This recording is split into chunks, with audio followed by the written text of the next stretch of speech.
My name is John Henry Adams. I'm a homebody. But when I turned 40, something clicked, something felt different. I decided I needed a change of scenery. Nothing too drastic, though. I was going to move towns for 3 months, which is how much paid leave I had saved up. Concerning my getaway spot, I decided to move to a nearby town called Backwater here in Oklahoma. I'd been there once when I was younger with my family, but shortly after our visit, the town developed a reputation for strange occurrences. I've always been interested in unexplained phenomena. I find life has a lot of it, and to ignore it would be to ignore the possibility of finding answers to life's deepest questions. Backwater was a 2-hour drive from my home, just short enough to allow me to drive back home for a weekend if I felt homesick. Growing up on a farm, I had skills to offer, so I responded to an ad from a farmer named Andrew Lennox, who was looking for an experienced farmhand. I told him I was looking for a place where I could stay for 3 months, and he said, "All right." I didn't tell anyone. There was no one really to tell. I worked at a credit union, so obviously I had informed them of my leave. So here's the thing. Although my intended stay was 3 months, I didn't last more than a week before returning home. And I haven't left my house in the 20 years since. It's funny how I left seeking personal growth outside the walls of my comfortable dwelling, yet in the end, I'm back where I started, and worse off. Day 1, Friday, October 13th, 1995. Andrew was thin, and after taking one look at him, I surmised that he wouldn't be taking off the denim overalls that sagged at his waist, maybe ever. He looked as if that was all he'd ever worn. He may as well have been sucking on a stem of wheat. Andrew was a man of few words as he showed me to the guest bedroom where I would be living, up on the very top floor of the house. It was a simple room with a pile of scratchy blankets laying on a trunk at the foot of the bed and with a triangle window that looked out over the back of the farm. Andrew told me that since his wife died, and with the change of seasons, work had piled up. It would be myself and another man named Bill Rafferty, who lived in town. Bill had been employed by Andrew for a number of years. Andrew had a way of looking at me when I wasn't looking at him, and avoiding my eye contact when I was looking at him. I couldn't tell if he was being predictably tentative, wanting to make sure I was trustworthy on account of suddenly committing to sharing his home with me, or whether he was just strange and maladjusted. I remember that was my first impression of him. That afternoon, milking cows, Bill, my co-farmhand, confirmed my suspicions. His drab impression of Andrew was funny and accurate. Bill told me that Andrew's wife had been dead for almost 20 years. The way Andrew had spoken of her the day before, it sounded like it was more recent than that, but I had perhaps misunderstood. Our conversation about Andrew ended quickly when we heard him approach to return one of the horses. It was at this time that I looked in and noticed how sturdy the cowshed was. It wasn't just a tin roof atop some planks of wood. It looked like solid concrete, which kept the inside cool from the sun. Bill shared with me his routine, trimming the flowers, soiling the vegetables, feeding the chickens, and finally milking the cows. The cows were last in his rotation. 12 chickens, 3 horses, 6 cows, and soon-to-be sheep, I'll bet, he said. I paused, dipping my head around the cow I was milking for a recount. I told Bill that I only counted 5 cows. Bill did the same and even stood up at one point. He gave me a puzzled look, almost so confused he looked angry. "Huh?" he said. "Maybe Andrew's cleaning one?" He sat back down and continued milking. I asked Bill what there was to do in Backwater, and he said not much. There was one restaurant that had an upstairs which doubled as a gym, and a movie theater that showed movies once or twice a month. For Halloween weekend, which was fast approaching. They were showing an old 70s flick called Time of Death. It was scheduled for Saturday evening, and Bill invited me to come. This is when I opened up to Bill about my being a fan of the supernatural. Eventually, I asked him about the odd history of backwater, in particular the strange occurrences. He sat up, letting go of the cow's udders, and took a deep breath like he was going to recite a prepared speech. Just then, his watch sounded an alarm, and he apologized, telling me he had to go see about Lucy. My only guess was that Lucy could have been the cow that was missing. He collected 2 buckets of milk and started walking back to the house. I followed him with my buckets, which were almost full. We left the pails of milk just inside the back room in an old fridge. After we washed up, I followed Bill to the front porch where Andrew was rocking on a rocking chair, slowly puffing on a pipe. Andrew made a comment about Bill's getting more accurate and finishing work right on the hour, appearing rather cavalier as he spoke. Bill shrugged and opened his mouth to explain, but before he could say anything, the soft sound of a motorbike approached, and a woman who worked for the post office parked just down the steps from the front porch. She had only one letter for Andrew and greeted him professionally. This was when I met Lucy. She was a pretty girl with long brown hair pulled back in a braid. Bill clearly had a thing for her and took advantage of the time they had by starting up a conversation.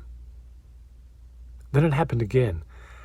I turned to talk to Andrew, and he immediately looked back toward Bill and Lucy. Maybe he just doesn't know he's doing it, I told myself, wanting to give him the benefit of the doubt. Without looking at me, Andrew asked me how my first day was. I told him fine, and that it was easy enough, and that I got on well with Bill, and it was nice to be outdoors all day again like when I was younger. Andrew next asked me a few questions about my experience on a farm, and then very pointedly asked me about my family. What do your parents do? Do you have any siblings? Do you know anyone from Backwater? When were you here last? And what did your family do here? That was a lot of questions to come out in a string, all like that, but I did my best. I told them my parents were dead, I had no siblings, and that I couldn't really remember my childhood trip to Backwater because it was so long ago. Andrew then asked me something quietly, like he didn't want the others to hear. This time he looked right at me and said, "How come you never came back?" I smiled and instantly muffled a laugh when I realized he wasn't joking. He seemed mad, like I had abandoned some close friend or relative in the town. I was kind of fed up at that point with Andrew's behavior, and I remember saying to him something like, I don't know, because I was 7 and not in control of where our family spent holidays. I realized I'd said it quite bluntly, and it felt a bit awkward, but I stared back at him, unwilling to look away. I was unimpressed with how he was treating me, and I told myself that if it continued, I wouldn't stay. Lucy was about to leave when she climbed up the steps to talk to Andrew. She told him something. She said that she'd seen a cow in the middle of the highway. It looked as if it had been run over. It was splattered flat. I remember her saying those 2 words. At this moment, Andrew dropped the pipe from his mouth. It landed softly in his lap, and as he stood up, it fell onto the deck. Bill started apologizing for leaving the gate open, but Andrew interrupted, asking Lucy more questions. Did it look like it was run over, or like it had been dropped? Lucy didn't really know how to answer. She said the body was a few hundred yards up the road. Andrew then grabbed Lucy by the shoulders and said that it was really important that she tell him what she saw exactly. Was she hit with something? Andrew asked, gazing into her eyes like he was about to do something awful. Lucy froze and actually teared up. She eventually shrugged Andrew's grip off her shoulders and apologized and just left. Bill stood there and then again tried to apologize for leaving the gate to the cow shed open, promising Andrew he would be more careful next time. Andrew didn't say anything. He just went inside the house and upstairs. At that point, I didn't know what to do. Bill sat where Andrew had, and I sat in the swinging love seat just next to it. We stayed out there for another couple of hours.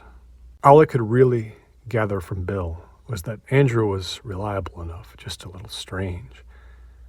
I didn't get to ask Bill more about Backwater's history. It felt untimely, insensitive. Some people you just get a bad feeling from. I couldn't figure Andrew out. The sun had almost set when he burst through the front door. He told us to get in his truck. We drove just over 400 yards and found it, just as Lucy described, and also as Andrew predicted, the cow. The cow looked as if a wrecking ball had fallen right into the center of it. Andrew took some gloves from the trunk of his truck and threw a flashlight to Bill, asking me to help him lift. "No way we can move this thing off the road," I started to say. Andrew said nothing and squatted down, lifting the cow by the neck. I wished I'd also brought gloves, but I obeyed, and prudently moving to the back of the cow, I began to lift. A slight pull was all it took for the cow's two back legs to fly off across the other side of the road. Bill made some sound as if to say he was grossed out. Andrew ignored it, and then he did something very odd. Instead of moving the cow to the side of the road, he was lifting it up to see if there was anything underneath. Before I could ask what the hell he was doing, Andrew did what he had rarely done over the past day and made eye contact with me. I knew this meant he was seriously thinking about something, but more than anything, it seemed that he was monitoring me, seeing how I reacted, trying to feel my pulse a bit, gauging whether or not I'd had enough of this farm job on day one and was ready to return home. But even then, it would have been understandable. I certainly hadn't signed a written contract, and Bill could hold the fort until he found my replacement. But the way Andrew was looking at me was as if he might hurt me if I tried to run away. This moment seemed to last for way too long. Even Bill hadn't said anything. I had a story play out in my mind that the two of them would murder me right there in the middle of the road. I had just confided in Andrew that I had no family, no siblings. In a way, that alternative felt preferable than this charged silence that left me confused and anxious. Eventually, Andrew let the cow's head flop back down onto the road, and the three of us got back in the car silently. My trust was running thin, but I once again gave Andrew the benefit of the doubt. In the car, Bill gave me this look as if to say, what the hell is his problem? This eased me momentarily, but that quickly faded when we got back to the house, where Bill said goodbye and drove home for the night. It was just Andrew and I. This sudden solitude with Andrew left me with a desire to try to get on his good side, so I offered to cook us dinner. I felt some relief when he nodded in reply. So I got cleaned up and peeled and boiled some potatoes, making mash with the milk freshly drawn that day. Andrew had 3 entire freezers filled with meat. I took 2 steaks and some of the fresh tomatoes I'd picked and threw together a simple meal. Andrew insisted we say grace, and I did it with him, even though I wasn't a believer in God. I waited respectfully as he prayed, yet because I didn't make the sign of the cross, I had a feeling that's why he began to stare at me again. The way he stared, it just gave me a chill. If you don't know me by now, you should know that I shoot straight. So this time, I let go of the pot of mashed potatoes, resting it on the table, and I stared right back at him. I asked Andrew if he had a problem with me. I said I'd prefer if he'd just tell me. That way I could work on it, or possibly even leave if he was unhappy with how I worked. "I need you to stay," Andrew said, as if he was embarrassed about it. Following up with, "You're not a believer?" "Is that a problem?" I asked. "I just think it's odd that you have an interest in the paranormal. You're obviously interested in the history of this town, yet you refuse to acknowledge God." So, Andrew had been eavesdropping on Bill and me. I didn't know what to say. After filling his plate, he shoved a forkful of meat into his mouth and casually waited for my response. I told him that my beliefs weren't any of his business, and that I certainly wasn't there to debate with him. Andrew shrugged. His entire demeanor seemed different now, and he almost had an air of pride about him. We ate in silence for a few minutes, and then I decided to just outright ask him, "So what is the history of this place? What can you teach me that I don't know?" Andrew slowed, chewing, and took a sip of water. "Do you really want to know?" he asked me, seriously. "No, I thought it would be funny if I just pretended to want to know," I said dryly. Andrew ignored my joke. The last thing he said to me that night before he backed away from the table and threw his dishes in the sink was, "Once I saw it, it was impossible to unsee, and then it was only a matter of time." I didn't sleep well that night at all. That's to be expected, I guess, in a new place and an unfamiliar bed. I could have sworn that around 2 a.m., I heard Andrew moving around downstairs. I lifted my head slightly off the pillow to hear better, and I released it back when I heard the TV turn on, and finally drifted into a deep sleep. Day 4, Monday, October 16th, 1995. My first weekend there, I didn't get up to much. I hung out by myself mostly, ignoring even the invitation that Bill had made to me about the film that Saturday night.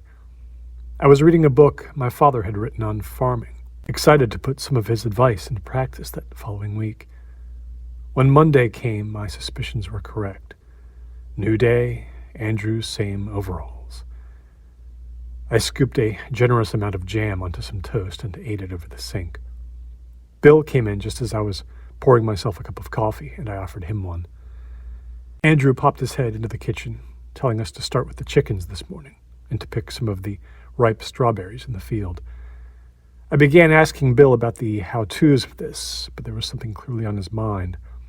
The sound of the screen door creaked in and out as Andrew left out back again. I pointed out to Bill that he seemed upset with Andrew and asked him what was going on. "Did you see how he grabbed her?" Bill said, resting his coffee cup down on the table to grab the air by the shoulders. "Last night she said she needed some space." "Space! You know what this means, John." I blew it. Well, Andrew blew it. He corrected himself, pacing back and forth. I assured Bill it would be okay and that perhaps if she came by to deliver the mail later on, maybe enough time would have passed and she could see that he wasn't the weird one. We set out to work that day, individually and together. The sun was bright at noon after an unseasonably warm morning, so I felt like I had drunk my weight in water. I inhaled the previous night's leftovers for lunch and flicked through the local paper, last month's edition. The afternoon had us picking strawberries, and we finished back up in the house washing them. I made us a cup of tea and returned to the local newspaper. Time of Death was in fact still playing the next night above the Last Supper, the town's only local restaurant. Bill shared with me that his first job had been there, but he quit because he just had such a love for farm life that he wanted to run his own someday. He told me he'd been working with Andrew for 4 years now, and that he was basically the only human contact Andrew really had besides Lucy and shop workers.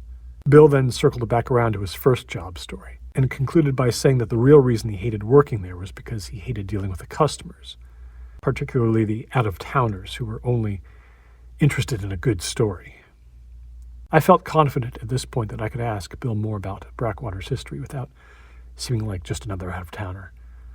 So I bit the bullet and tried to sound casual as I said, "Oh yeah, you were going to tell me about some of the town's history yesterday." I closed the paper and folded my hands on it, patiently waiting to hear what I hoped would be what Andrew had refused to tell me the night before. Bill shook his head and laughed through his nose. "There's not much to tell. I mean, Andrew's pretty into this stuff." He nodded towards the cow shed where Andrew was working. I asked him what he meant by that comment and told him that Andrew wouldn't really get into it last night. Bill said that Andrew and some of the folk here saw it as some weird secret, some sort of pattern that once you see it, you'd wish you hadn't have. I scoffed at this and just had no idea where to start or even what to ask next. Bill, obviously unaware of my bated breath, looked at his watch and noted that it was 4:30 p.m. He sulked at Lucy's missed visit and told me he was going to see her, and then he left. And I was left perhaps more confused than the day before about the town's secrets. I stood up to move on to the next task, but paused, realizing that this was the first time I had really been alone downstairs. I took advantage and began to look around a bit. The movies were all VHSs, mostly on world wars, though there was one homemade video with the title Backwater History. I kept rummaging with my eyes. There was an old opened address book on a nightstand by one of the couches with writing too feminine to be Andrew's. Looking up, I saw a photo of Andrew and his wife on their wedding day on the mint green wallpaper. I hadn't really noticed it before. I journeyed around the room following the photos, lined up like the Stations of the Cross in a Catholic church. There were photos of Andrew and his wife in the cowshed, out for dinner at the Last Supper, at the house on the porch where we had sat just the day before, and the final photo was really strange. It was Andrew's wife curled up in a ball under a table. She was smiling, but the location was unclear. There was a computer on the desk above her, what looked to be a bed beside her, no windows. It looked like some sort of underground bunker. I heard the sliding door creak again and sidestepped my way quickly to be positioned back in front of the wedding photo. I turned just as Andrew was coming up the steps into the kitchen and said, "Well, it's nice to see you do wear something other than the overalls," while pointing at the photo. Andrew smiled sadly and came up beside me, placing his hand on the photo. It took everything to hold back my glance from looking at the photo at the end of the line, the photo of his wife under the desk. Andrew told me to go wash up and that it was his turn to cook dinner this time. Intentionally keeping my gaze away from the photos, I headed upstairs. When I came back down, however, Bill had returned to the house. He was yelling at Andrew for how he had treated Lucy on the Friday prior. Bill expressed that Lucy wouldn't answer his calls and wouldn't even open the door for him. He then insisted that Andrew go and apologize to her. Once more, Andrew grew quiet. He even looked a little pale, like he was scared, not of Bill, but of something else.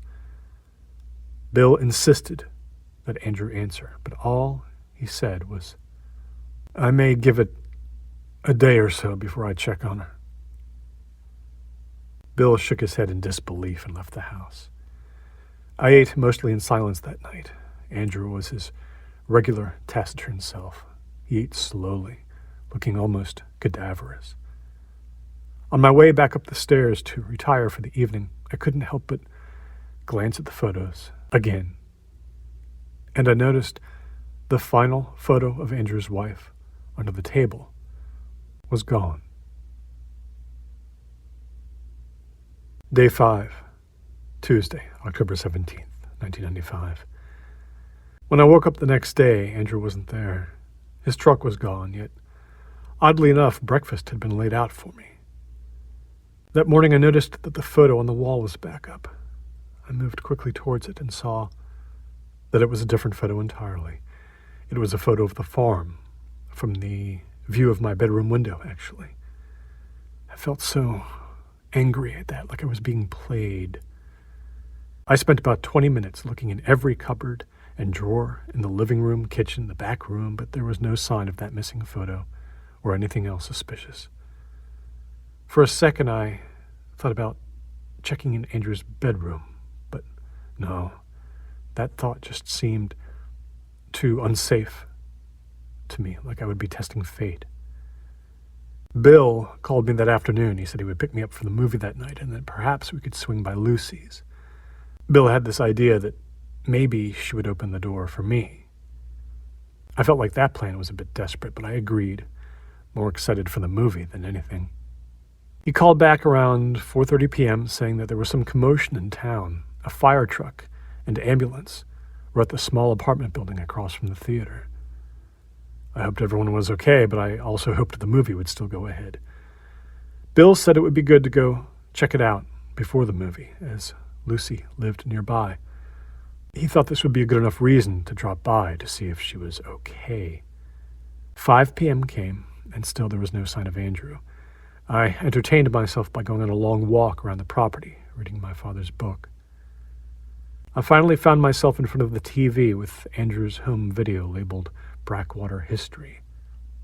The tape had been taped over. I fast-forwarded slowly, which was as fast as it would go, hoping for the sitcom taped over it to run out and perhaps catch the end of the original video. I was in luck. There were about 30 seconds or so of what I assumed was originally taped on the VHS. Although it wasn't a documentary, as I expected, it seemed to be a town hall meeting from years ago, as everyone's attire was very dated. I noticed Mrs. Lennox on the film right away. Her big glasses and curly hair were hard to miss. She looked sad or worried. I think Andrew had brought in the video camera to the meeting incognito, so it seemed. The camera moved, and I recognized the room immediately. It was the location where Mrs. Lennox had hid under the desk. I was right, it was some sort of underground room. A tall man stood up as everyone else sat down and announced that the meeting would commence. Right away, Mrs. Lennox spoke up. Up to this point of the video, besides the location, everything seemed normal. Everyone was chatting with one another, some even laughing. But Andrew's wife said something that made completely no sense to me. She suggested that everyone in town cut out their eyes, and that it was the only way to save them. The rest of the committee looked at each other, thinking over the suggestion somewhat seriously. And then the tape cut out. Automatically, it turned off and began rewinding. I didn't think of watching it again because I know exactly what I saw and what I heard. I must have sat on the sofa for half an hour trying to make sense of the comment spoken in that meeting. I felt warm and scared and like I had watched something I knew was not meant for me to see.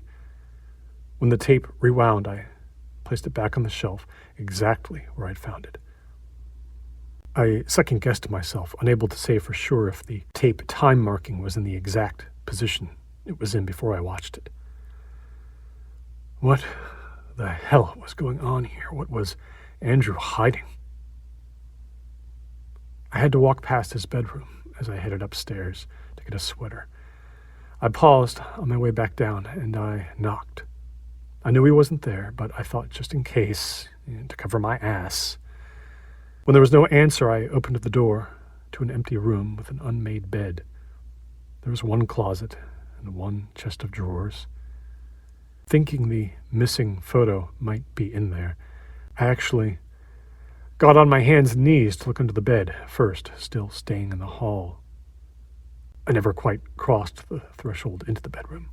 Things were starting to feel very ominous at that point, right before the real pandemonium began. Downstairs, the phone rang. I carefully trotted downstairs in the dark, trying not to injure myself in the rush to get the phone before it stopped ringing. I answered, pulling the phone off its cradle, and it was Andrew. I could hear a car speeding in the background, and he was yelling. He was yelling at me to push a button in the kitchen behind the fridge. I didn't think I heard him correctly at first, but he yelled at me again, saying he was almost home and that I needed to prepare myself to protect him. At this point, I could actually hear the sound of Andrew's truck speeding down the highway. I walked out the front door with the phone still to my ear, watching him skid to a stop just outside the house. Andrew jumped down from the truck, holding a duffel bag. For the first time in 3 days, he looked terrified. "Did you push it?" he asked me. I hadn't. I was in shock. I had no idea what was happening. And suddenly came the sound of something else approaching. I didn't know from which direction at first, but it must have been about 4 seconds behind Andrew. Yes, that's how long it is when I replay it in my memory. 4 seconds of the unknown, and then something collided with Andrew. I yelled and jumped, stumbling backwards over the front steps. What the hell was that sound? Andrew was lying, face up, pressed into the ground, and on top of him, pressed into him, was another body. I only knew the identity of this body because of the long braid that flipped over Lucy's head. Also, having made such a strong impact with the ground that it was stuck in place, like Andrew was wearing a woman's mask, back to front. Tears filled my eyes, and I believe I was in a state of shock. I don't know how long I stood there looking at it. I wish I hadn't seen it at all. I wish I had looked away sooner, but I couldn't look away. I did not go back inside Andrew's house. I did not push the button. My keys were in my pocket, and I drove home, experiencing shortness of breath every time I thought about that horrid image of Lucy. Lucy, who had dropped down from the night sky into Andrew the farmer. And in the back of my mind, somewhere, the sound of Mrs. Lennox confidently suggesting that everyone cut out their eyes. Conclusion. Present day. Somehow I managed to avoid Bill's calls for 20 years. One day, shortly after it happened, he came to my door, but I absolutely would not leave the house, telling him I didn't want to talk about it. He was seeking information, of course. He thought that perhaps I had something to do with Lucy and Andrew's deaths. I assured him that I hadn't. He told me that he had kept my name out of the statement he had made to the police, and if I would just tell him what happened. But I just yelled at him to go away. Eventually, he did. Today, I received a phone call. It was Bill. So much time had passed that I thought I would at least hear him out. It turns out that Bill had inherited the farm from Andrew after Andrew's death. Just this morning, he said he was out on his land, harvesting, when he noticed a flock of birds on the horizon, hundreds of them, all gathered around a particular area.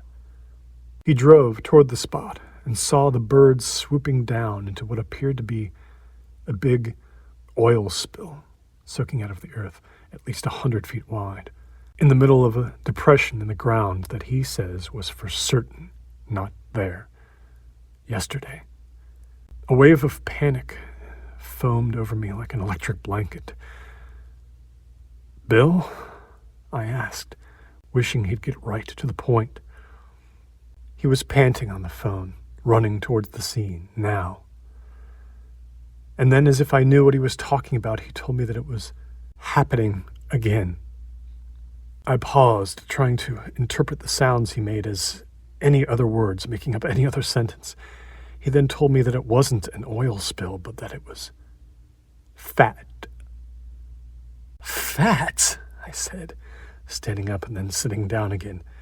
He continued to describe for me what he was looking at, in slow fits and pauses, none of which made sense. He came right up to the edge of a description and paused. I asked him what the hell it was. A slow groan escaped his lips, and he said that it was a whale. The carcass of a whale. Bill asked me if I could come now. Now would I come and help him make sense of the events 20 years ago that had changed his life? I paused with my eyes closed. Behind the fridge I said to Bill. You'll find something that I suspect will lead you someplace underground. It's safe, where nothing can fall on you. I began to give attention to what I had dreaded for the past few minutes, this heroic sense that I had to go back to Backwater. I'm one of the few people alive who knows what Bill was looking at. But I'm here recording this message today to tell you that I'm not a hero. I've gone from a homebody to a recluse. I work from home now, and most nights I take sleeping pills just to stop the nightmares. In those nightmares, I keep seeing Andrew peeling that cow from the bitumen on the road. Sometimes he's looking at me with those eyes. On the worst nights, he's looking at me with the back of Lucy's face on the front of his, her braid dangling down under his chin like the back of a horse. Andrew is always asking me what I see, yet every time when I look, it's me. Once you see it, it's impossible to unsee. And then it was only a matter of time. This call from Bill, it's made me think that maybe, just maybe, the pattern has reset somehow. Maybe I'm not endangered anymore. I guess it depends on what happens to Bill. I may have to give it a day or two before I check on him.